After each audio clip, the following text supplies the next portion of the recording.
You are listening to the strongest podcast in CrossFit. This is the Type 1 Lifting Podcast.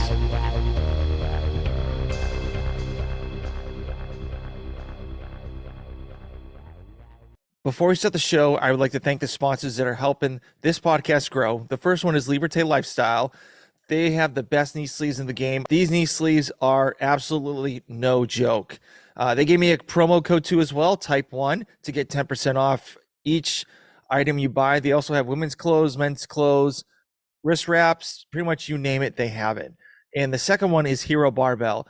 This barbell is by far the best barbell that I've ever used in the game. It is also one of the fastest growing barbell companies in the functional fitness community, as well as other branches in the fitness space. So they also gave me a promo code too as well, and which is Type 1, which gives you 10% off of their barbells. I'm telling you, the spin on these barbells are insane.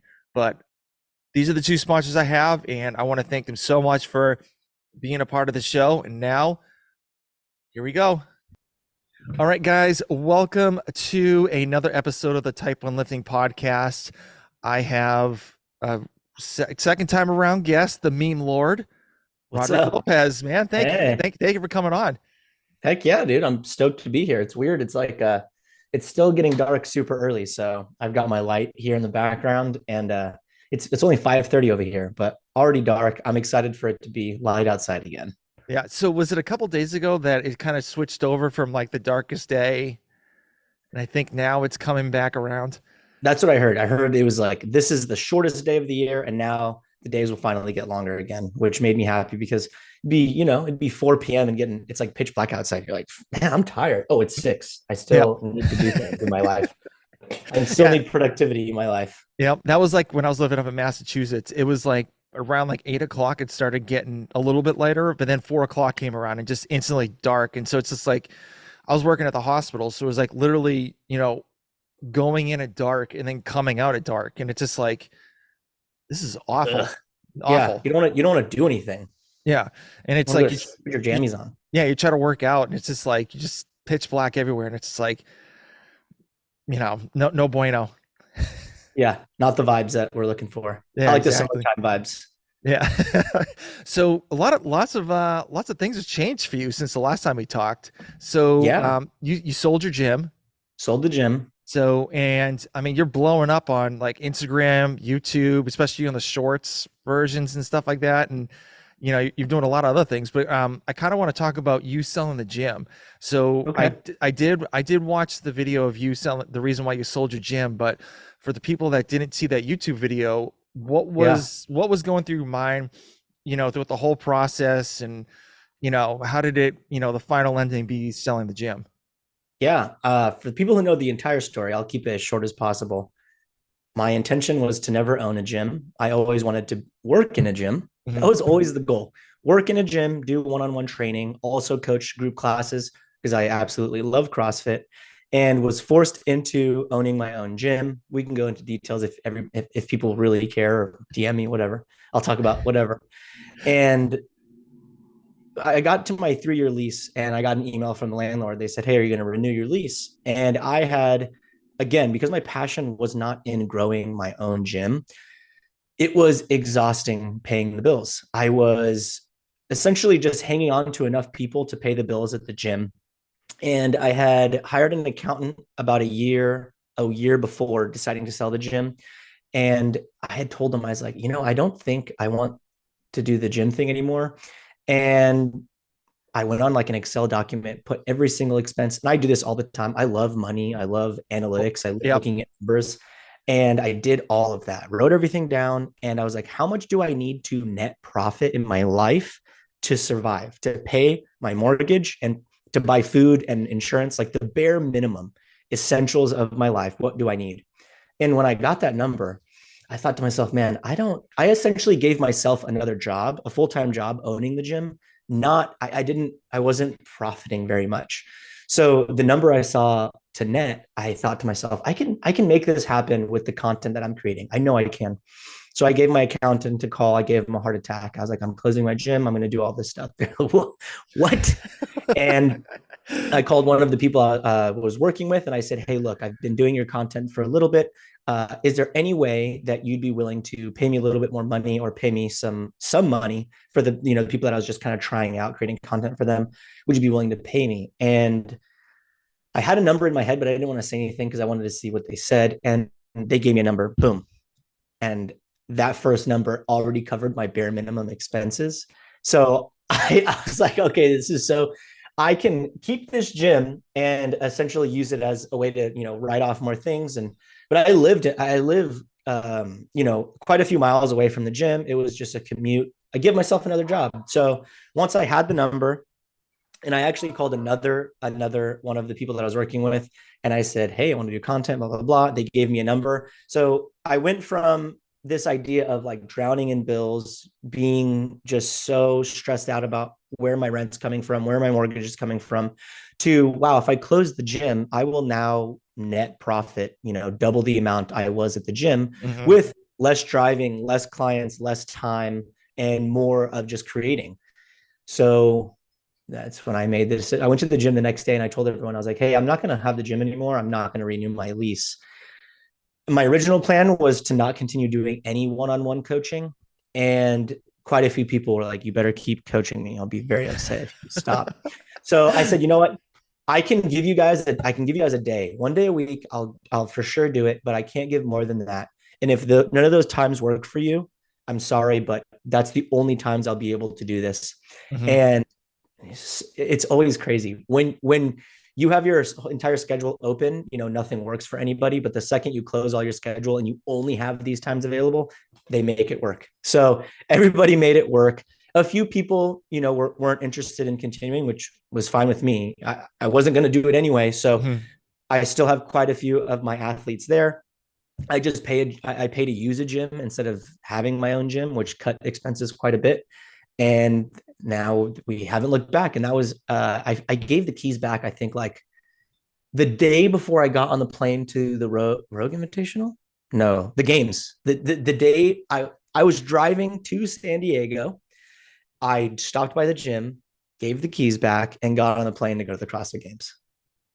Wow. Yeah.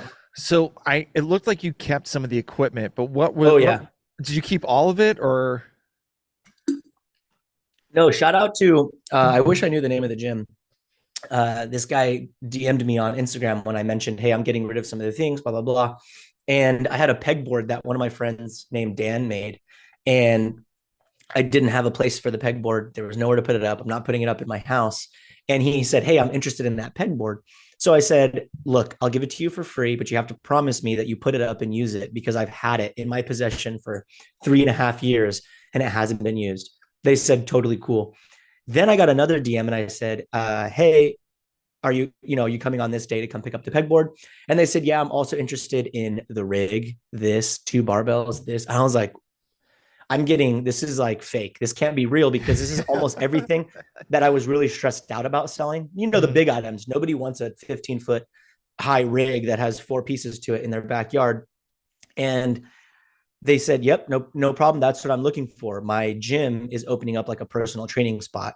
Oh. So they drove down with a semi truck a few days later and bought 80% of the big things that were really stressing me out. And they didn't haggle on price. They gave me exactly what I wanted, which was I took just like 20% off of what I paid for everything. It's not like I had a gym that was running with hundreds of clients. It was 15 people who used it for 2.5 years or 2 years because I didn't have all the equipment in there when I moved in. So that worked out really well. And then everything else that I wanted, I just put in my garage. So I wanted to keep two of everything. I only have 1 bike, 1 row, 1 ski, but I wanted 2 barbells, 35, 45 barbells. I wanted like all my dumbbells, things like that. So that if I have friends come over, we can still crank on some fitness, Yeah. You didn't want to keep everything just like the guy from Garage Gym Experiments. He has like everything known to man. That's crazy. Yeah, his warehouse is insane. I would have kept it if like, the reverse hyper, I totally would have kept, but it just wouldn't fit. When we bought our house, we really wanted a 3-car garage. That was on our list, but this house has everything else we wanted except the 3-car garage. So I had to settle for selling some stuff. And, to be honest, I do really love CrossFit. And I was actually before I jumped on here. I think I'm going to re-sign up for an affiliate, just so I can be going to an affiliate again and enjoying the community aspect of everything, do the open there, etc. Yeah. So since you were a prior gym owner, what are your thoughts about the price increase that CrossFit's doing for the affiliate fees? Yeah, I actually just listened to Coffee Pods and Wads. He put something on like I think it was a month ago or 2 months ago, and Mhm. Greg from Diablo CrossFit was talking about how they haven't raised affiliates for a long time, and the resources available online are improving, increasing, etc. Which he was justifying for the increase in price. So to be honest, I only affiliated so that all my members could do the open stress free. I love CrossFit, so that's what the reason I had affiliated. If I had to pay the increase, I would have paid the increase. And I actually have something in the works that I don't know, I can't talk about just yet, but we're going to help out an affiliate owner here this year. That's the goal. So Okay. yeah, to be honest, I don't really know enough of the nitty gritty. I never looked into it to go like, is this price increase good or bad? Uh, I'm not the one. I'm not the guy Yeah. to Yeah. give you the pros and cons of all of those things. I didn't affiliate to get any resources besides being like, I have a CrossFit gym. We can do the open. We can say we do CrossFit, etc. Yeah. Once you handed the keys over to the landlord, you're like, not my problem. Not my problem. Now my goal is to just to give back to the community and do anything I can for CrossFit and the people in the community, coaches, Yeah. etc. Yeah, definitely. So I can imagine, like, did there was any time and point where like you're like, I can make a killer piece of content if I just rig up the rig in my backyard and just get my wife's opinion on it, and like just like with the look on her face, like that would kill it. Like, honey, I so look what I if got. it I would have kept everything if I could. My HOA wouldn't have allowed if I would have had a 2-story house and my backyard wasn't directly to like where the HOA can see, I Yeah. would not care about having a 15-foot rig in my backyard. That'd be sick because I could do rope climbs, I could do muscle ups. So the original goal was to throw it up back there, but because you can see it over our house, then I would just yeah, HOA. HOAs are just not the greatest. So They are the worst. The yeah, worst. It's yeah. it's like you like you're off like it's a tint on a color. You got to like spray paint it off and then do it over again. It's almost to the point you're 100%. like, I'd rather pay the fine than just deal with this like redoing One, everything. yes, yes. I have a neighbor whose backyard is actually below their, like, here's the fence and like there's a huge hill and then below, and they have the exact rig that I had and my gym, and they have like turf in their backyard. They have like sleds, everything.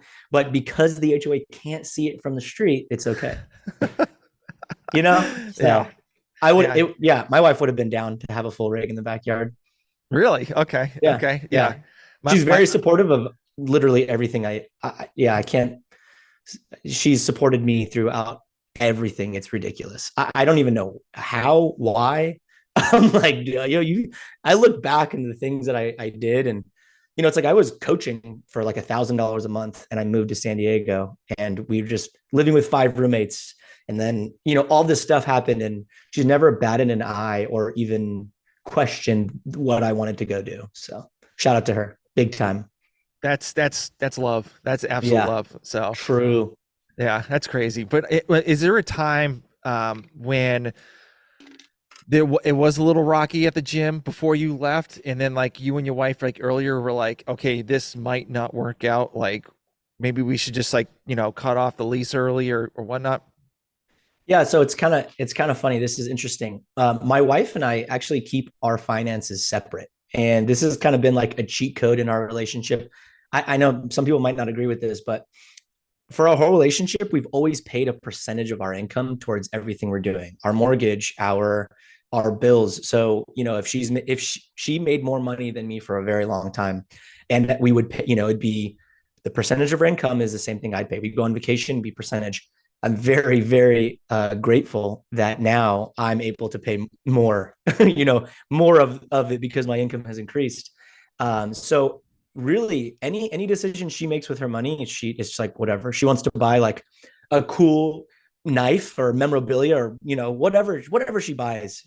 Amazon packages come, it's on her. And then if I want to have a gym and do all that stuff, it's on me. So all the equipment, everything, it's just, yeah, the support's there, and we very rarely have any arguments about finances because we come together for the things that we do together, and then what you want to buy is whatever you want, and what I want to buy is whatever I want. Yeah. Yeah. I have to break it up real quick, but Michigan just Yeah. won. Yes. Yes. They won by I a know touchdown. nothing. I know nothing about football, so congratulations to you. I mean, I have to have one team that's actually winning because the Patriots are doing Okay. so bad. They're Yeah. 4-10. They're like the worst record in a very, very long time. And Yeah. finally Michigan like just got over the hump and now he's in the national championship. And Nice.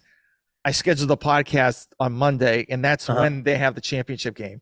Oh, you're kidding. And I'm like, oh God. And it starts You're at gonna have to 7:30. So you're gonna have to move that around. yeah, we'll see what happens. Yeah. But anyways, so you said you cut the gym off and you started doing all this content creating. So when you said that, and like how many people did you reach out and did you get a lot of no's or did you get a lot of yeses? I just reached out to the people that have been supporting me since the beginning. Paper Shit Coffee, reached out to them. I reached out to my accountant too. I told him, I said, hey, like, is there anything that I can do for you networking wise?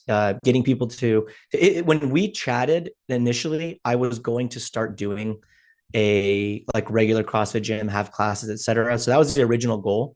And then he had mentioned, he's like, I really want to get into the CrossFit space. I've already been an accountant for, on Wall Street. I've been an accountant for these businesses. I've been a corporate accountant. I've done all of this stuff. I don't want to do that. It's not what I'm passionate about. I want to work with creators. I want to work with athletes. I want to work with CrossFit people in the community.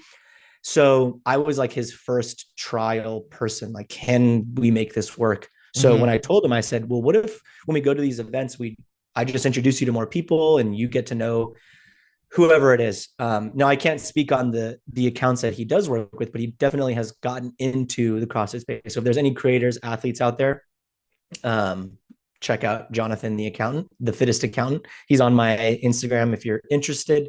He's been a huge help. He's essentially like my one-on-one coach for finances. It's like, hey, here's my goal for finances. And then he just gives me a program to follow, the same as you would for the gym. So that, I don't remember the original question. Oh, okay. Reach out to my accountant, Yeah. CBG Nutrition as well. They were already supporting me. They gave me the blueprints, and I told them, I said, look, I can't promote your product if I don't know how it works and the intricacies, etc. So he set me up on coaching. He gave me the blueprints. I did it for quite a few weeks. Now it's been a year or almost a year of me using the blueprints. So with confidence, I can tell people like, look, this is what you're going to get with this nutrition coaching. And then I do create memes for him as well. And then I work with my real estate agent. In fact, I don't know. Some of the people have joined the real estate page. So I started, I wanted proof of concept for my actual like content creation. So at Paper Street Coffee, the goal is, like marketing, and we have goals and things that we're setting. And I just find content from the people who are posting. It's sometimes I will create my own content for them, but most of the time it's finding it. Whereas CBG Nutrition, it's I create the content and I post it as a collab.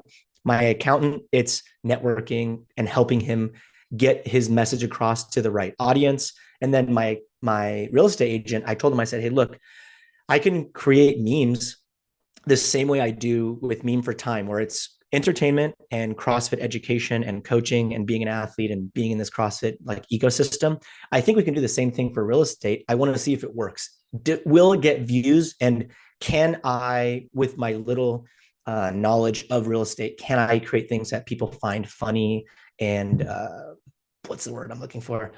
They not vibe with, like it makes sense in the real estate world, whatever. Yeah. So we started doing that maybe 3 months ago, and he's paying me to create the content and stuff. So also, fun fact, he will buy me a Tesla if that account gets to 10,000 followers. That was his like, hey, we'll pay you less than what you're worth, but if we get to 10K followers, I'll buy you a Tesla. So is that on Instagram or YouTube? It's on Instagram. It's called Don't Buy Real Estate. Okay. Yeah, Okay. that's the most fun one in my, like, obviously I love making memes for Meme for Time and creating this content, but that's the most fun to see a completely different world, but seeing the proof of concept that creating engaging, entertaining content with a description that is educational, it does work and can work in, any field that you do. Yeah. Yeah. And like I said before, your pages have been absolutely killing it, especially on YouTube Thanks. with the Thanks. shorts and stuff. So when did you get involved Yeah. with when was the time like that you were like, okay, I need to get involved in shorts? And did you see almost like a TikTok kind of vibe to it? I just really like YouTube. I enjoy being on YouTube. I like going on YouTube. I don't go on TikTok. And as much as, Gary Vee is like yelling into the screen to use TikTok, I just don't like TikTok. I don't use it. But I love YouTube. I use YouTube. I watch YouTube shorts. I get sucked in. So I had already had a YouTube channel. And the second they rolled out shorts, I was already posting shorts. And then, you kind of get lazy and you're like, oh, I posted on Instagram and I don't want to post on you. And then finally, one day I was like, okay, I have literally like 80 memes I've never posted on YouTube Shorts. Let me backtrack, start posting these on YouTube Shorts. And then I thought, why don't I post these real estate memes on his YouTube Shorts as well? So the YouTube Shorts, I mean, randomly they'll hit, you'll get, like 5,000 views, which on Instagram is cool. And 5,000 views on Instagram really doesn't seem like that much. But on YouTube, it's like, well, that came with 10 subscribers, which for some reason I don't know if everyone is like this on YouTube, but a subscriber feels more hardy than a follower on Instagram. It's Agree. like, Agree. oh my gosh, they click subscribe. So yeah, subscribers definitely goes up on YouTube. And in 2024, I'm going to be creating more YouTube content. We can get more into that if you're interested. But I'm now very curious, will the followers that I've gotten from shorts transfer over to viewership when I start posting long form content? So for me, so my the way my YouTube channel works is Yeah. we do podcasts like what we're doing now, and then what I'll do is I'll cut it up into like 5 different shorts, like podcast shorts, and then kind of Yeah. go from there. And obviously, like, you need to have the good title, you need to have the thumbnails and stuff like that. But I've noticed that a lot more people are kind of like leaning towards the shorts 100%. because it's almost like TikTok, quick, easy. You don't have to sit down and watch. But you got some outliers like, Sam Solik or like some other people that you can just press play and just kind of zone out, and just Yeah. kind of like listen on the side of like what they're doing. And like, great example, Savon. Savon does that too. He gets Yeah. hundreds and hundreds of people on his live feed, and I'll pop on it once in a while and I'll just work at the same Yeah. time. Just listen, right? Yeah, exactly. And it's like there's no need for you to watch the screen and anything like that. And also I've noticed my podcast there, I'm getting a little bit more views, but it's just like it's not as quick as it is in the shorts. Because Yeah. I have 2 shorts that hit over 1 million. Holy And crap. yeah, but it wasn't even me. It was like somebody else Uh in huh. the video. And so, but then I'll do like I'll have a couple other videos of me. I've hit like 25K, like in a couple other ones just with me on it. And I'm Right. my goal is to average 1K per video Right. that I post. And if I have like, and it's weird because like I'll post at lunchtime at one point and it doesn't kick off, and then I'll post it back at like 3 o'clock. I'll delete it and post it, repost it with a different title. It doesn't pop off. I'll wait till like I'll delete it and then redo it at 6 o'clock. Same video for all three, Oh, and wow. the one at 6 o'clock just absolutely pops off for some reason. Wow. Interesting. So Yeah, I've never yeah, thought about deleting and reposting because I definitely have some shorts that did really well on Instagram, and then I posted it on YouTube and it's like 15 views. I'm like, oh, okay, whatever. Move on to the next one. yeah. I don't I'll delete those and just repost them and stuff like that. And then Yeah. also if you go to the if you go to your view list, I don't know if you do this, but if you go to the shorts list and you press the edit button, and then like you have like all these details that you could put in to your shorts. And so that will actually gain more traction for audiences, because you'll have like keywords in the details, like links and all that stuff. And then you could do like YouTube, you have tags and stuff like and Right. all that jazz. And I mean, for me, when I didn't do that, the views would go down, but when I added all that stuff in, it would just shoot right up. Wow. Yeah, interesting. And I posted, was it last year? Last year I posted 365 shorts Oh, every heck yeah. every single day. Perfect. So yeah, and Consistency is king. Yeah, and it's crazy. Like the 1 million views ones, Uh-huh. the kind of the subscribers kind of like almost went with the views.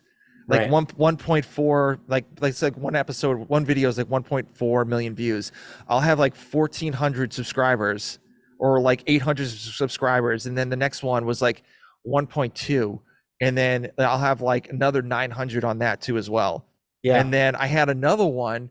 It was I think it was a video from the Brazilian Championship or a competition. Uh-huh. The lanes were like really close to one another, and I guess this guy did like he was doing a bear complex, and so he put the barbell behind his back, and then was ready to jerk it, and the guy in behind him lost control of the barbell, and it kind of like went onto the like the weight went hit his head while he was like jerking up, and everyone was saying like, oh, we definitely did that on purpose, blah blah blah, and like it was taking off like to the moon. It was like already Wow. at 700K, killing it, like all these subscribers, and then all of a sudden like YouTube dinged it saying, hey, we think this is, we think that this guy did this on purpose, and Yeah. then can you like, you could write a, you know We, you could write a complaint about it and say like, hey, try to get the video back to not being like a 18 plus related. And I was like, hey, the guy lost the balance at the bar, like, and so that's what happened. So I'm just showing what like can happen if you don't manage the barbell well. And yeah. they still were like, nope, it's going to be an 18 plus strike. And Wow. immediately when it wasn't like the return, like the reply email was immediately. I don't know Wow. if it was a bot or somebody else, but yeah, Yeah. they were like, no, you can't have that on there. And I actually got a ding too as well. I got one warning. So because I That's the most it's frustrating. crazy.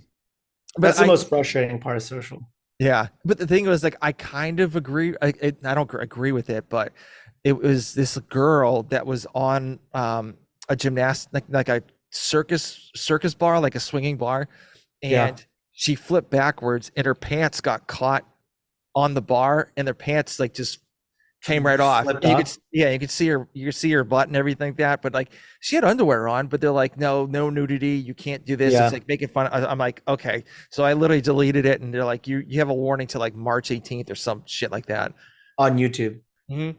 Yeah. Yeah. That's the most frustrating. I've gotten striked on Instagram, and then it's like 4 months, and then they tell you none of your videos can be shown to anybody besides your followers. And you're like, well, and that's another reason why I started posting more on YouTube as well. Obviously, YouTube, you can get copyright strikes or strikes like that as well. But yeah, gotta diversify slightly. So if one audience disappears one day, Yeah. So frustrating. obviously you're a bit more of a big fan of YouTube like I am, but is it just like is it almost at the point you just want to just focus on one platform instead of going to all these different other platforms and just posting the same thing? Yeah, I just wanted to focus on Instagram pretty much throughout the year, and then I just started posting YouTube Shorts because I was like, all right, the content is going to be the exact same for Shorts. I might as well throw it up on YouTube as well because I do enjoy YouTube, and I do want to start posting more long form videos on YouTube eventually. So that was the only reason. Yeah. Yeah. But your gym, the closing of your gym video hit. I don't know where it was at now, but the time where I saw it, it was like at 10K No, I think views. four thousand. Oh, At 4,000. I swear I thought it was like 10K at the time I was watching Yeah. it. No, I think 4,000. I have a few videos that I mean, I used to post long form every day. I Mhm. used to do that every single day, especially like in 2021. In 2020, I'd post a video every single day. And again, I just recognize like, okay, where is my audience going to grow the fastest? And what am I enjoying the most? And it ended up being Instagram in 2023. Mhm. So you were talking about doing more long form content for YouTube. So what is Yep. that entailing for you, or like what are your plans for that? Yeah. When does this podcast come out? 2 weeks. Oh, perfect. Okay, so then my first episode should be up. And I'll just talk about it since you guys will see what the idea is. So I in the end of November, I went to the wheel wad, and these adaptive athletes are absolutely incredible. I was extremely inspired, and I came back just with the most gratitude I've ever felt in my whole life. Just grateful for literally every possible thing in my life. And everybody at Wheelwad was extremely grateful too. More grateful with having less than most, or being in a worse situation, or facing more adversity than 90% of the population. Mm-hmm. And that was extremely inspiring. And what sucked about Wheelwad was there was quite a few athletes who weren't able to make it out because it's expensive and not a lot of these athletes have sponsors. It's hard to find volunteers for this event as well. And a lot of the people watching were, family or, close friends of the people competing, rather than other people who are invested in the athletes at Wheelwad. So, for example, I worked with Brett Palzer. I'm his coach. He's in seated too. And I could talk about this forever because it was just what an awesome experience. Yeah, But man, go for it. Go for it. I kept thinking to myself, like, how can I help? What can I do? What is something that I'm good at that I can bring to the table? Judging is not it. That wouldn't be something that would I'm not a great judge. And coaching, I absolutely love coaching, but coaching is typically, a few people or one person. So I kept thinking, I'm like, okay, well, I made those memes with all these athletes at Wheelwad, and I got the opportunity to talk to a lot of them and start understanding, like, what the heck are you experiencing? What did you go through? And I feel like a lot of people have these questions, but don't get the opportunity to ask them, or just assume. Before I started working with Brett, I had zero idea of what it was like for somebody in a wheelchair. I didn't know that there was different types of injuries that affect. I mean, I'm a kines major. I should know a little bit more about, an adaptive athlete, but I had no idea. Yeah. So I see comments sometimes. Me and Brett would post a meme, and they're like, "This guy's a phony. He moved his leg. What a phony." And at first, I'm thinking to myself, "How does he move his leg? I have no idea." And then you start recognizing, okay, well, just because he can kind of move one of his legs doesn't mean he can walk and stand up and do these things, because of where his injury was and how it affected him. In the seated 2 division, it's with hip function. So he has some hip function, and then some seated athletes have no hip function. And then you start getting more into the details of what these athletes go through. For example, a lot of these athletes, they need to use a catheter just to go to the bathroom every single time. How annoying would that be? And it's the simple thing.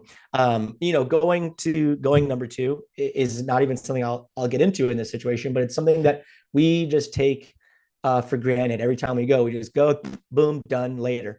And they go through a whole lot more. And then you start talking to these athletes that have one leg or some sort of lower body issue, and it's waking up in the middle of the night to go to the bathroom. It's funny because one of them mentioned the most frustrating thing about going to the bathroom at night is, if I don't want to put my leg on, I have to hop to the bathroom and I wake myself up.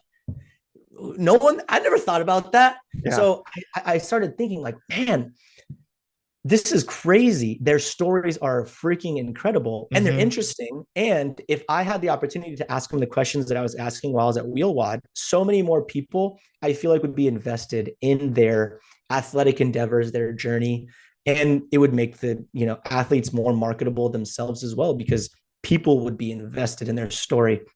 And I have nothing against CrossFit Games athletes, but the adversity that, a typical CrossFit Games athlete, they didn't have to relearn how to do their whole life because they became paralyzed one day, or because they, lost a limb or feeling, or, they live with, MS.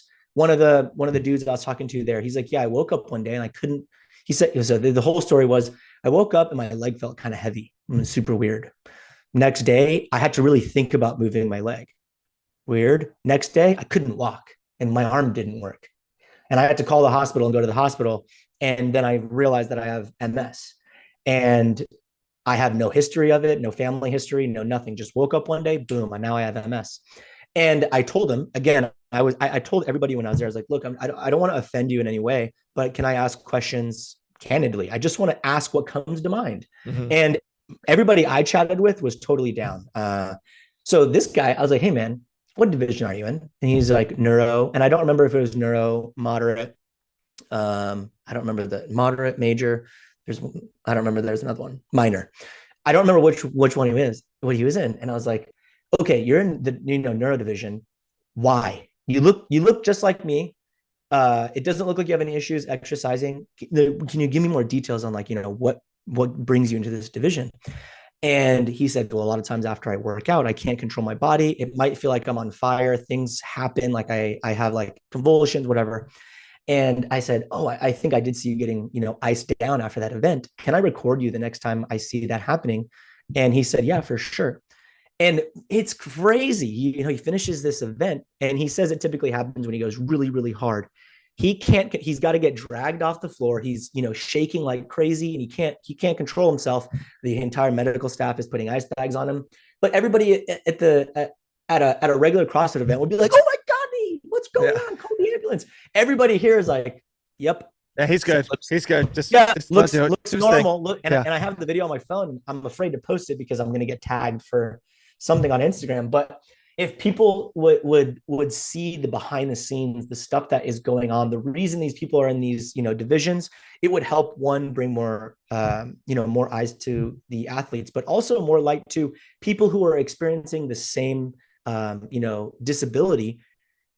Oh, I can do these things. I can go out and do this. I can do that. And, the question that I liked hearing the answer to most was I was asking them, if you could go talk to yourself after you got this diagnosis, or, in Brett's case, I'm pretty sure his injury happened when he was 20 years old. What would you say to the person who was wheeling out of the hospital right after the injury? What would you tell them now? And a lot of them, the answer was like, it's going to be a tough journey, right? But there's so much stuff that you can do, more than you can even comprehend in your head right now. And while we were at Wheelwad, there was also this little boy there, in a wheelchair. He just got his leg amputated.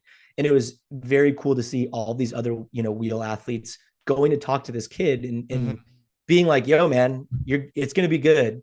We know you don't have your leg anymore. Yeah. But like there's still so much to do. So, Equip Products helps these events quite a bit. There is a fund that I can't remember the name of the fund, but all of this just to say 2023 in my head was the only thing I thought about was growing. It was very selfish, which is okay. I need to grow to have a platform to be able to have a voice or of any kind. So my goal for 2024 is giving. How much can I give? What can I do? And how can I use the platform that I have to do something that's fun and exciting, but and still help. So because the video should be out, I'm going to do a like behind the scenes raw, not a ton of edits, of day in the life of some of these adaptive athletes. So people can see the things that they go through, the things that they experience, what life looks like with that disability. Mm-hmm. Just like kind of like old school Savan videos of like, he shows up to Rich Froning's house, opens the garage, and it's like, what's up? What are you doing? This is the workout I'm doing. This is what I'm about to eat. And just chilling, and you get to be in that person's home and get to know them. And then here's my favorite part.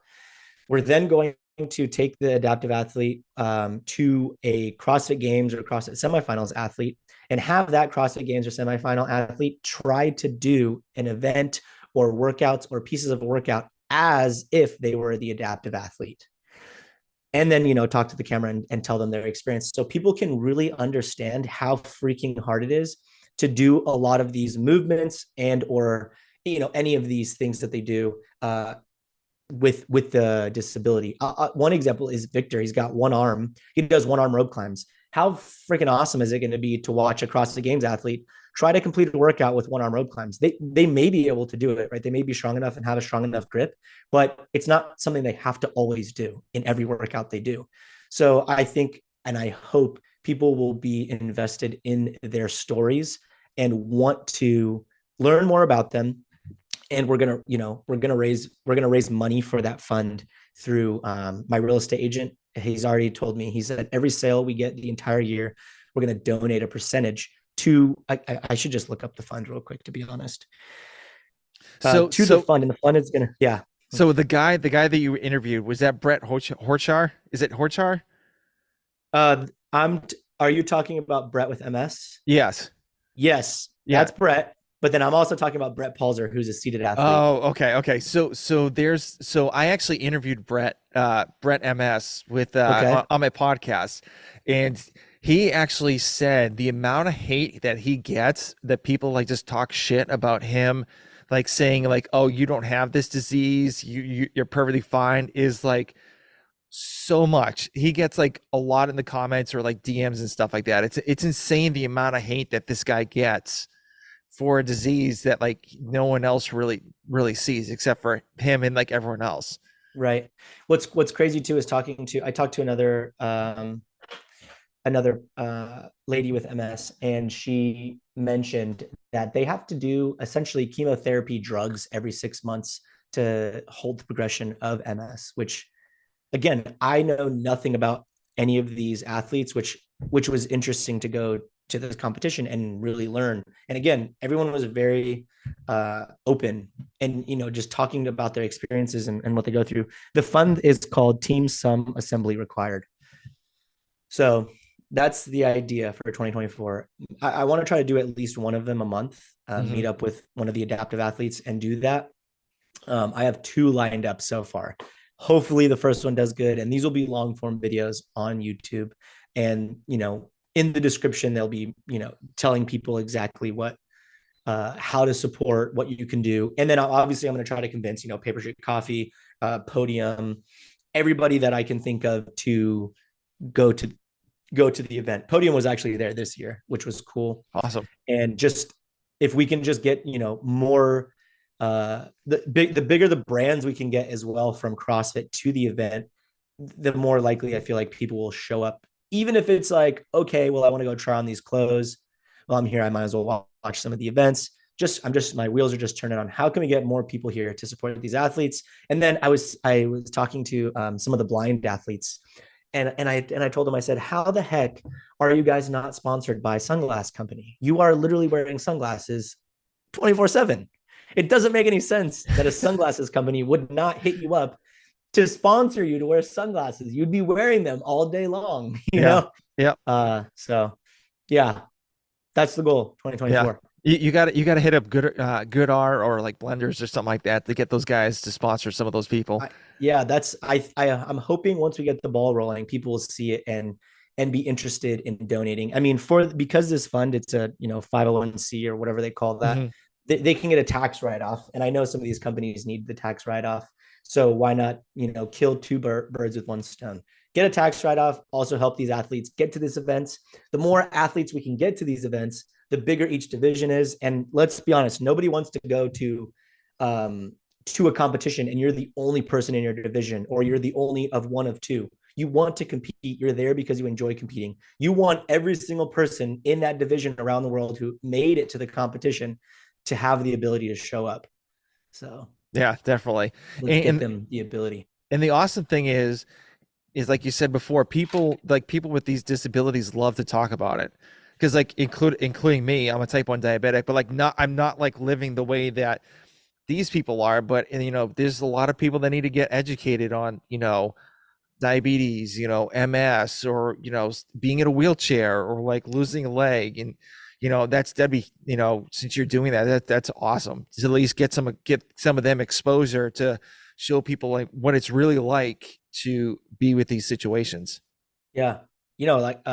One random example too is Brett had to change all of his door frames in his entire house. So he had to spend like tens of thousands of dollars when he moved in so his wheelchair could fit through it. I don't think about these things, Yeah. I don't even have to think about these. I don't have to think twice. I get an Airbnb and I don't think twice. He can't get an Airbnb. He's got to go to a hotel that, ADA accessible, or his wheelchair can't fit. Yeah. That's crazy. That's crazy. My mind was blown. So I hope people like the stories. I hope I can do that justice, and hopefully you can raise some money. Mm-hmm. So I have a funny story. So I was when I was a trainer, I had a 18-year-old girl that had MS. And so she was kind of like weak on one side of her body. So we would do certain workouts, and it would like be like a lot of stationary machines because her knees would come in and like walk like that, like, walk with her knees in. And like, she wasn't really that coordinated sometimes because she'd be in a wheelchair majority of the time. And so there was one time she killed it on a couple of these machines, and like I never let her have a wheelchair while we were training. Like never. Like I'm like, you're walking everywhere, so don't worry about it. Yeah. And I'm here too. So I think we were doing bench pressing or something like that, and then she's like, I'm like, you actually killed it today. And she's like, yeah, I made this machine my bitch. And then she Yeah. got up, turned around, and one of the legs that was sticking out tripped her, and she fell right on the floor. And she's like, well, I guess this machine, I'm still the machine's bitch. And I was just like, Yeah. yeah, yeah. Yeah. I mean, yeah. And That's then, awesome. there was another time, she was applying for a movie theater position. And Okay. so she's like, they have to lift about 30 pounds to Okay. get to some certain areas. And I was like, okay. So what we were doing is I was pretending I was the manager, and she was holding a med ball, and she would walk from like one side of the room to the other. And I'm like, oh, hey, Katie, do you mind? I'm a little busy right now. Can you pick up this med ball and like, or pick up this trash bag and bring it over to the trash can? And Yeah.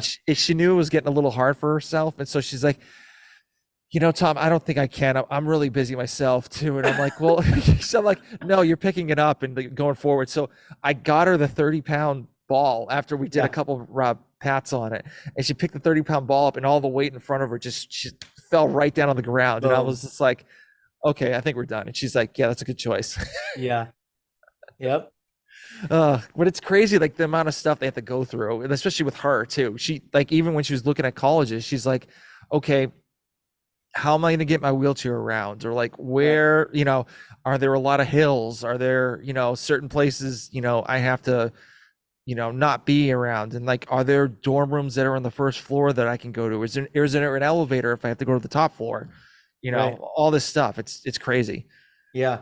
They had the best sense of humor of any group of people I've been around as well. Oh yeah. So Yeah. Well, that helped. her parents just gave like, they get away with murder. So like she'll be at a store and there's like a long line. And so what they'll do is they'll stay in the line and saying, and like then the mom would be like, oh, I forgot something. Let me go get, and she would still shop more because she knew she had to, but her daughter was in the line. She's like, oh, my daughter has MS. Can we like just stay in this line? And I just need to go something real quick to come back. And then, Yeah. and like she would like be out for like another 5 minutes shopping and then come back in. And then like she'd still have her like That's place in still have her line. spot.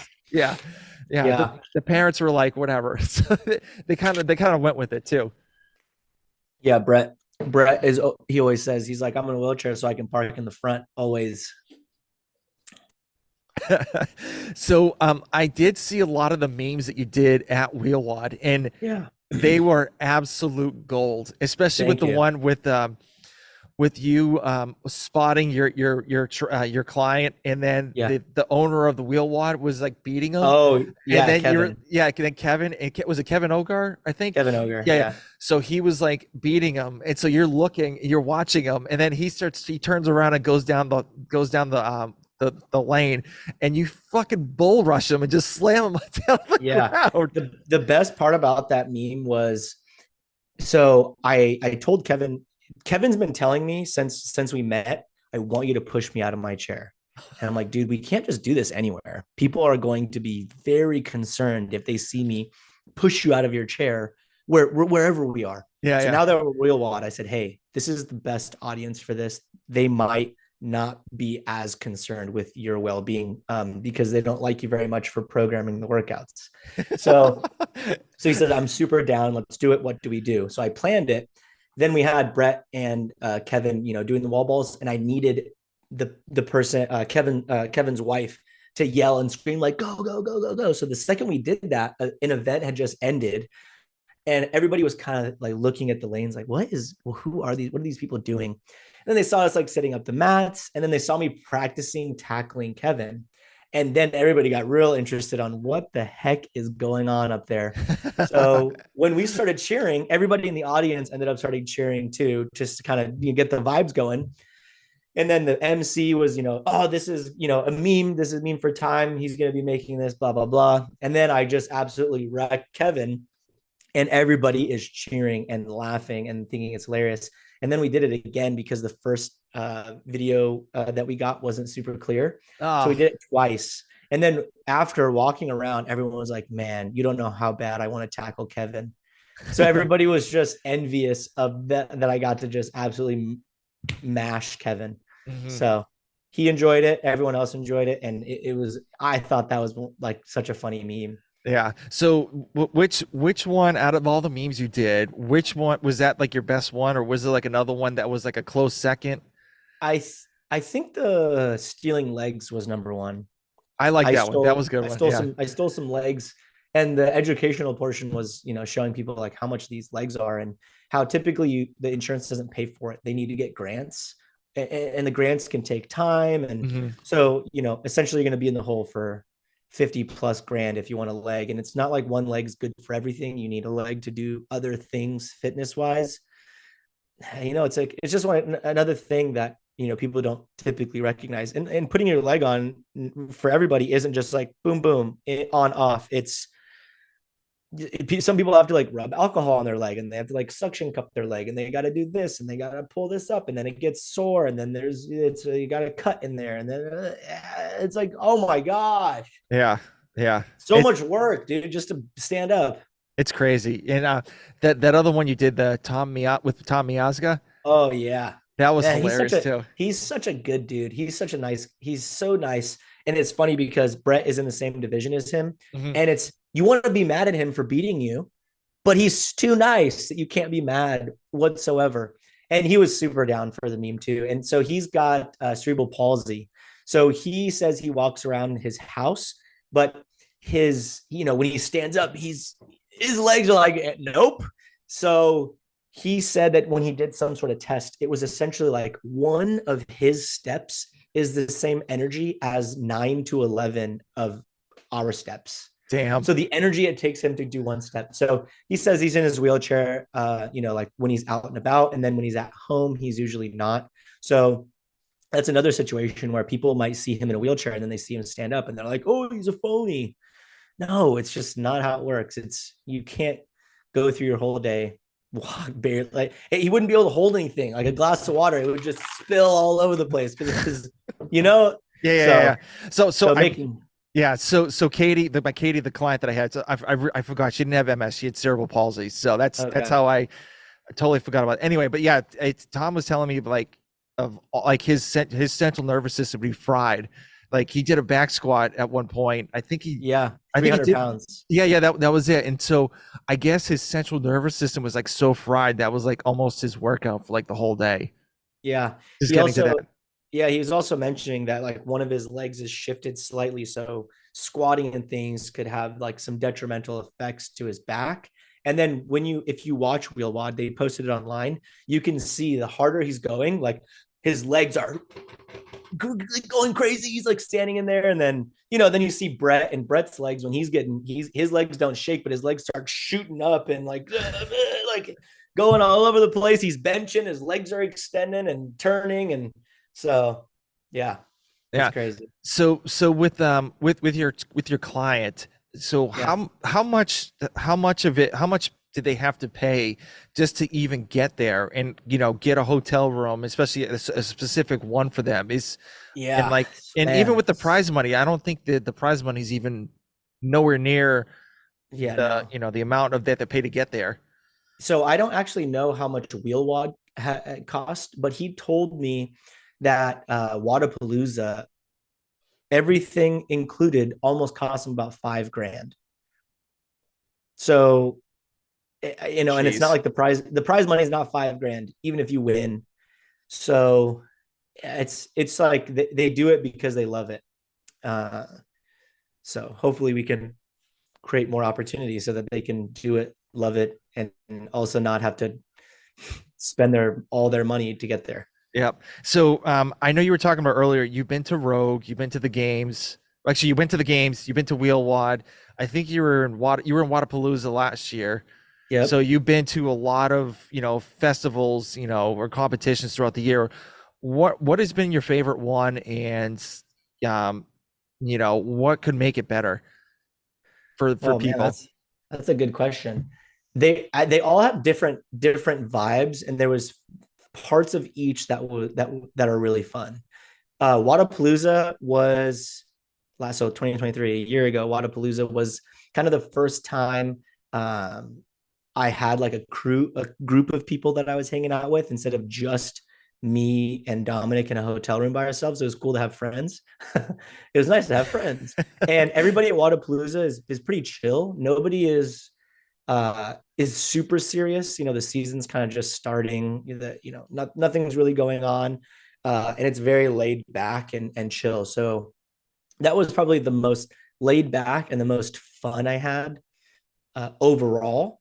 Then we went to semifinals. Semifinals was cool too, but again, that's more serious. People are really stressed out, and athletes are really stressed out, and brands are stressed out because they just paid a bunch of money to have a booth here. And so it's nice to see your friends, but those are definitely more challenging to create content at and get people out of their shell.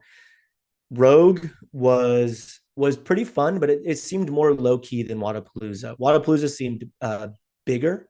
There's more athletes, I get it, but Rogue was it just it was a good place to create content. Again, people aren't super stressed out and they're totally down to kind of just do whatever. And then Wheel Wad was like way fun in a different way where everybody just has a really good sense of humor. Everybody jokes around. And because there wasn't so many people there, it's just you kind of just get to know everybody and have really good conversations where you might not get to have those conversations other places. What would make them better? Man, I'm not a huge critic. I'm not good at that. I'm not that guy who's going like, let's change these things or let's do this. I'm not good at doing that is all, I'm not so critical of knowing how to do that. Somebody, I mean, Hiller could help us. He could for sure tell us exactly what make it better while he's there. But he's really good at that. Like that's what he's freaking really good at. I am just living in fairyland and I'm like, this is a great event. Same on like I'll watch a movie and I'm like, well, I invested 2 hours, so it was pretty good. But, Yeah. I don't know. So how about we do this? Out of all the competitions that you can go that you've been to, what is that like and you could only go to one event for the rest of your life, what would it be? Yeah, the games, because there's the most people there, the most opportunity, the most like the most people to create with. Wadapalooza was really fun, and then if we can pump up Wheel Wad will be the most fun. Yeah, if we can get more people to Wheel Wad and we can like really pump it up and have, if all of the big names could show up to Wheel Wad and do behind the scenes and do interviews with these athletes and hype these athletes up. They have the best sense of humor. The craziest stuff happens. It's not people just passing out. There's like people shaking over there, and this person, has one leg, and they took their leg off, and they're doing one arm rope. It's just it's crazy. Do you think that with people not really following too much of like the disabilities and stuff like that, do you think that they just don't quite understand of like, okay, which one's a seated one, which one's a seated two, or which there's nobody's really putting it out there that I know of. Again, we fell in love with Rich Froning and Josh Bridges and all that because Savan made those behind the scenes video and you felt like you knew him. Dan Bailey and Rich Froning were hanging out at home and you felt like you knew Rich Froning and Hillary and like everything they were doing, and Jason Kalipa and Nico Salo, because there was a camera with them and it made you feel close to them. So when you were interested in what the heck they were doing. What is Camille doing at home? You remember those videos? It's like Dave Lipson and Camille at home pushing a sled, and she's mad because he's yelling and all this stuff. So it's just teaching people about the people. It's regardless of the disability, just these people, if they could be more known, I think people would be more interested in seeing what they do. All right. So, are you going to Wadapalooza this year? Yep. So, what's the game plan for you going? Yeah, game plan. Help Paper Street Coffee as much as I possibly can. I will be giving something. Oh, this is going to be after Wadapalooza. I'm going to be giving out some like patches, some cool patches instead of stickers this time. I'll go up to people and be like, "Hey, do you follow me in for time?" If they follow me and they're on my broadcast channel, they get a patch. And I'm gonna find somebody who just is cool people, and we're gonna go do like a shopping spree or something somewhere. All right, just try to get back to people and help out the people that have helped me. So are you still staying with Travis and the rest, Gabe and the rest of the guys in the same house this year? Yeah, the homies. Yeah, nice. Those guys are my homies. Those guys have, like, before I was doing anything, they were already supporting me. Very cool, very cool. And I Yeah. I, I did see the Savant episode with Gabe that showed his actual physical store, and Yep. actually a picture of you is in it. Heck yeah. So Yeah, that's from the CrossFit Games. yeah, did you see it at all, or did you see the picture? I did see the picture. I did. He was asking. So we have it's everybody who works for Paper Street. There's like a few of us. It's me, my sister Paulina, Gabe, and and he had asked like, hey, is there any pictures from the games? And my sister posted that one that you guys saw in the shop, and he's like, oh, this one's perfect. It's going up. So Nice. that's pretty cool. Gabe has. Yeah, I can't speak more good thing. Man, I've said so many times. This you have to cut up all of them out. it's okay. Gabe has helped me not only give me confidence to keep creating content, but he's just overall an incredible dude. And I can't, I want to, every part of my being just wants Paper Street Coffee to just keep growing and getting better just because of how good of a dude Gabe is. I mean, obviously the coffee is incredible too. Hmm. And yeah, so Yeah. shout out to Gabe, Paper Street Coffee. I can't say enough good things. Yeah. So it's almost like you want to give more effort than you're paying. It's almost like getting an affiliate fee or something like that. Like say, hey, buy this product. You want to be like more valuable than that promo code that they're, giving you for a percentage. Yeah. Yeah, yeah, I want them to win. So this is the part. It's really hard to find people who want you to win as much as you want to win, and these are the hardest people to find, and it's been really a huge challenge throughout my 20s. It's like I thought I had people around me who wanted to see me win, and when you start winning, you really find out that a lot of people don't want you to win. They don't want you to do better than them because you start doing better than them, and all of a sudden they start acting weird or whatever. And the group of people that I've started associated myself with throughout the last few years, I'll win and they want to see me win. They are so excited to see me win. And nothing makes you want them to win as much as when they're stoked for you to win. I hope that makes sense. No, I got you. Yeah, So definitely. the group of people that I'm with, I could call them and something good could happen to me and they are genuinely excited. I could call them and something bad happened to me and they're genuinely concerned, and vice versa. These people will call me and it's like, I will do anything you need me to do because I want to see you win, because you deserve to win, because you want everybody else to win. You're not the person who goes, F that person for doing that. No, just win. I don't care what that means. You do you. Let's help you get there. But there's a caveat, right? You have to work hard and you can't be somebody who's lazy. And that's Paper Street Coffee encompasses all of those values. Hardworking, not the norm, and just yeah, it's crazy. Yeah. I mean, It's been a crazy year. I've interviewed Gabe too, and he's super nice, super nice dude, and he's always wants to grow, and he's very personal, and like he actually told me that I think after the podcast I did with him, he's like, I don't even know if I really want to do another one because I think I've got all the information I can possibly get out of the first podcast I did, and then mine. And then like I could easily call him up if I have a question or like stuff like that, and he's quick to respond, so quick to respond too, which is awesome. Yep. Paper Street Great dude. Coffee, yeah. Paper and Street Coffee. and that play in like even like helping Savon out, I think that was like a huge help for him. Absolutely. He's a Yeah, huge advocate for Paper Street Coffee. He's helped Gabe personally. And yeah, I mean, yeah, it's sick. It's cool. yeah. Just win. Everybody just help your friends win. Hmm. Yeah. And so I kind of want to go back to the YouTube stuff that you were Yeah, talking about, because yeah, I for know you're sure. you're really liking it. So are you planning to do like one video a week, or like what's the kind of metrics that you're running to hit for 2024? Yeah, so I try not to take on too many things and drop all of them.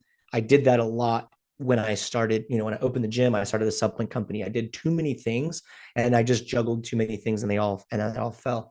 So Hmm. I only focus is a one video a month with an adaptive athlete with the day in the life, and then potentially cutting that up to make, snippets of that or shorts or whatever it might be. And if there is other ideas that I get that can help that community, that's what I want to do. So Yeah. I'm also the type of guy, however, who if I get inspired and I just have an idea, I don't wait typically to do it. I'm going to try it, see how it goes. And then if it goes well, I'll just keep doing it. Yeah. I may have a sponsor for the wheel wad. Nice. I like it. Hero Barbell. I could, Yeah. if you want, I can give you their information to kind of see if they have any interest, because I know they sponsor the Master Fitness Collective. So Okay. for like the old folks like me, and so maybe if they get involved with Wheel Wide, you know, For sure. their bar. I mean, I've touched their bars bells before I even got like, you know, it's not got sponsored with them. I'm telling you, like the spin on these things are insane, and the grip is like really good, and you know, I love them. Like they're better than the Rogue bars that I've touched. Yeah. No, the high end ones. So it's, yeah, Right. it's crazy. But yeah, I mean, if they can, I mean, they want to make a market in the fitness space. So, and they're growing pretty fast. And so if they can get those guys a wheel wad, maybe.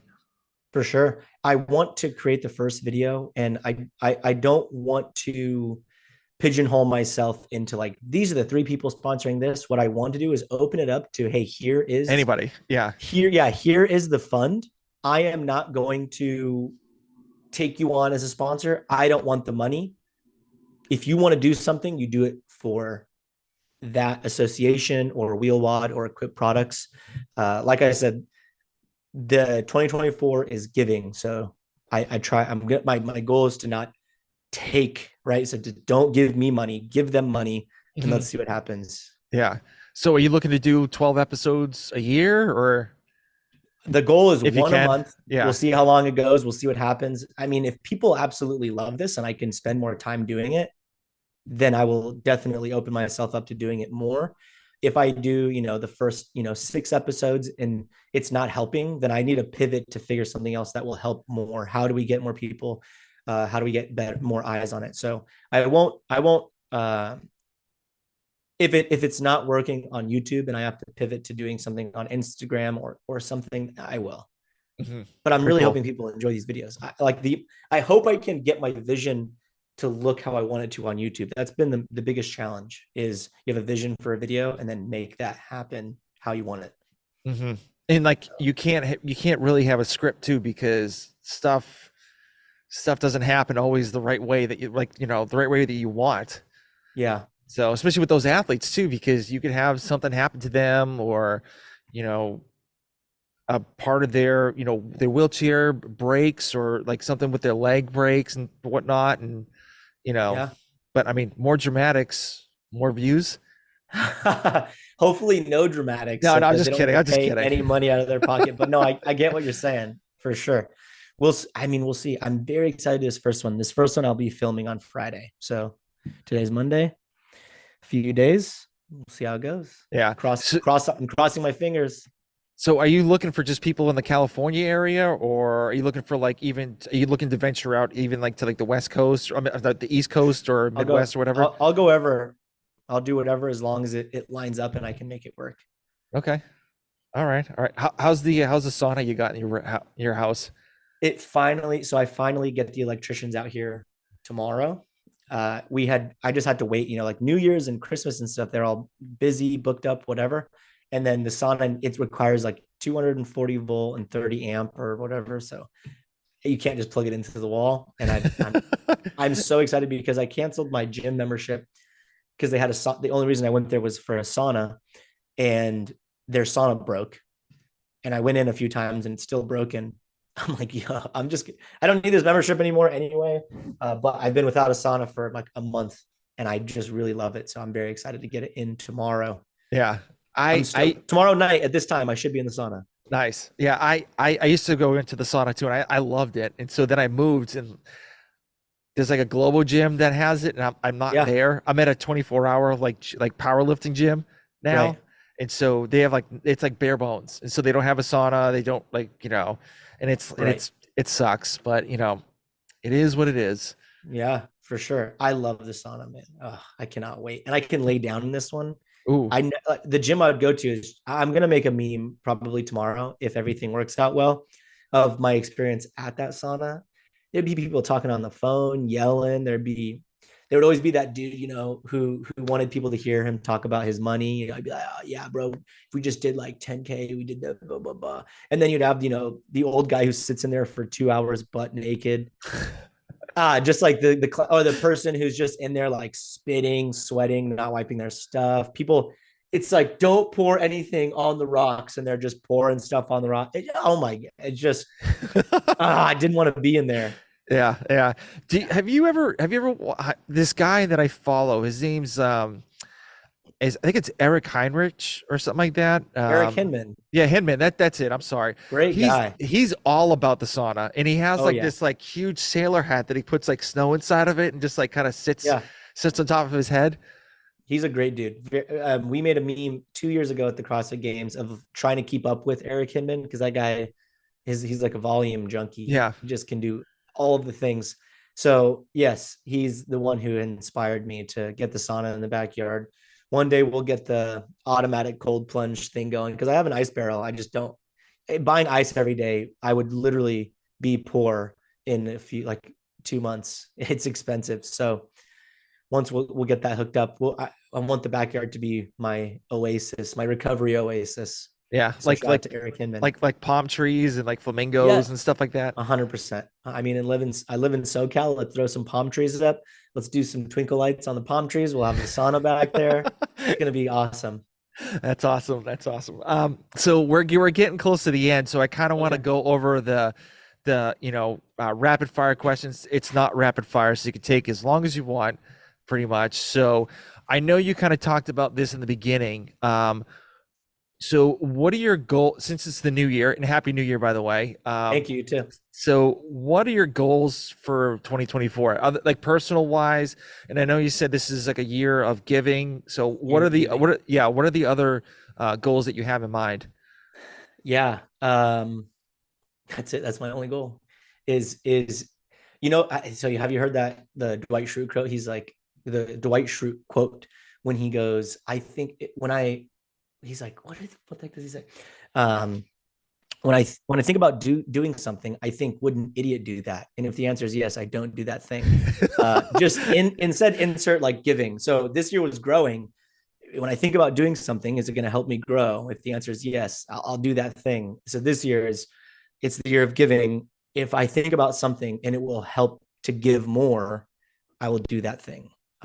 So that's literally the only goal. I will still be posting a meme a day, and that's it. So I've always had a number in my head of how much money I'd like to make a month, and we're very close to that number. And once we go over that number, I asked my accountant. I said, would it be dumb to give once I hit this number, just give the rest to doing stuff that I like to do for other people or whatever?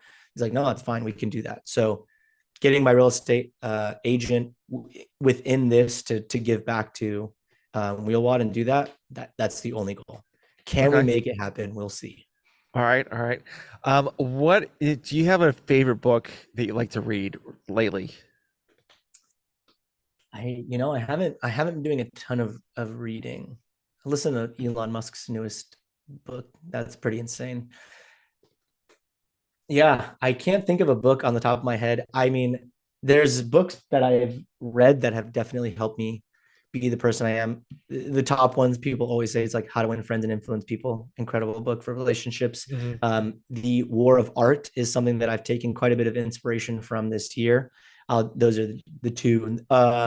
People who are struggling with things. If you've never read the book called Resilience, I really like that book too. I read that one quite a long time ago. Okay. Okay. Yeah. Awesome. Yeah, I read this one. It's called oh my gosh, I'm literally just read it. It was like heroes on YouTube. Mm, And so it kind of talks about it talks about going like the trunk of the tree is what your main topics are, like what you are. And so then you got to kind of go branch off and go really branch off to like just the tip of it. So and and then like you may have a leaf or whatnot. And so you kind of say like, okay, I want to, show someone how to do a thruster. Okay, what are the most like, and then you can kind of like niche it down to, mm. this is how to master the thruster, doing this like one movement in the thruster, like kind of like niche it down to get more views and get more, leads, and then it could lead to, something else, like getting another client or whatever your goal is. Right. So, and the guy said you need to post about 5 episodes a week on those like very, very niche topics like that you want to talk about. Interesting. Yeah. I'll send you the book. It's Yeah. and I actually emailed him. I'm like, hey, I have a podcast, so how can I niche down even further to where we need to go with the 5 episodes? He's like, well, you need to do the things that other people are not talking about, and Right. then niche it down to that, and then like cut those clips into that. And I'm like, oh, okay, all right. So Yeah. it's interesting. Interesting. It's a good read. The last time we chatted, you recommended Logic's book, Yes, and I that did listen to it. yeah. That Did was you like it? crazy. I recommend it to. I have a few buddies will always exchange audiobooks to each other, and it's random. You get a random text Wednesday at midnight, and it's like any book recommendations, and you'll shoot it over, and then I've got maybe like 4 or 5 people that I do that with, and I sent the Logic one, and they were like, "This is crazy, Yeah, super crazy." I was on the beach reading, and I was so tense the whole time, like just like nervous Yeah, from like all the stuff that went through his life and how he would not drink and how he would like not do any drugs, and he get like nervous breakdowns and anxiety because of pretty much his dad and his mom and stuff like that, and yeah. the shit he had to deal with. I'm like, oh my God, like I can't imagine living like this. He also came out with a fiction book, and my buddy listened to it, and he said it was actually really good as well. Really interesting, random. Is it a space theme? Because I think he I likes don't outer space remember. stuff. I don't remember the theme of the book at all. He just had mentioned. He said, "Hey, when you told me about Logic's book, I accidentally downloaded the book you wrote, not the book about him." And now he listened to the book about him as well, and he's like, "Yeah, the other book, I do recommend it. It's fiction." Okay. All right. Yeah. Yeah. I lately I haven't been reading a lot of fiction books because it's just I don't know. The last one I read was Toys by Robert Patterson. Mm. It's a really quick read and a really good book. It's like James Bond and Jason Bourne together. Oh, gotcha. So it was really interesting reading that. So I think I finished it in like 2 days. Yeah. So I was on like Last. I think it was like on a deployment or something like not a I was on a deployment or like training, and so like, we had a lot of downtime. So I would just sit there and just read the whole time. Yeah. I think the last fiction book I read was Gray Man. That was crazy. I've never read that. Yeah. I think it was supposed to be nonfiction, and then he came out and was like, "No, I did never do any of these things." All right. Okay. Yeah. Yeah. Interesting. So next question. Yeah. Do you wear your weight belt over your shirt or under your shirt? I don't usually wear a shirt. Well, that's true. Mostly it means you're shirtless. So okay, so Yeah. it's no shirt. If I'm wearing a shirt, it'll be over my shirt. Okay. Yeah. Okay. I like the shame belt myself. So because if I'm doing like a lift or something like with a t-shirt, I don't want to feel like tight or whatnot. So I don't know. That's just my preference. Yeah. Yeah. The only problem is that the weight belt stinks like really quick from all the sweat. Really. Yeah. I'll wear my weight belt for like 2.4 seconds, and it's been used, I don't know, 15 times. It's like brand new still. Okay. All right. Yeah. It's not on often. Okay. So next question. So let's just say it's your last day on Earth, and how do you want people to know you as? This is not a rapid fire question. Yeah, I know. Oh man. I hope I made people laugh and push themselves to do more than they thought they could. All I right. think that's at least those two things. That would be awesome. Yeah, I wish I went back to hear what you said the first time because I would have told it to you. And I think it's probably the same thing, close enough to it. Yeah. I wonder what I said last time. We'll figure it out. But Yeah. so all right, last question. So where can people reach out to you if they want to get involved with like content creation, like memes or whatever? So where can people reach out to you? Yeah. On Instagram at meme for time. And then be sure to follow on YouTube to go check out episode 1 of Brett Paulsner's Day in the Life with special guest, CrossFit Games athlete, uh, on at Mean for Time on YouTube as well. Awesome. Dude, thank you for coming on again. I appreciate it. Of course, man. Thank you so much for having me. I really do appreciate it. It's nice to get one podcast down day one and share people the vision for 2024. Yeah, definitely.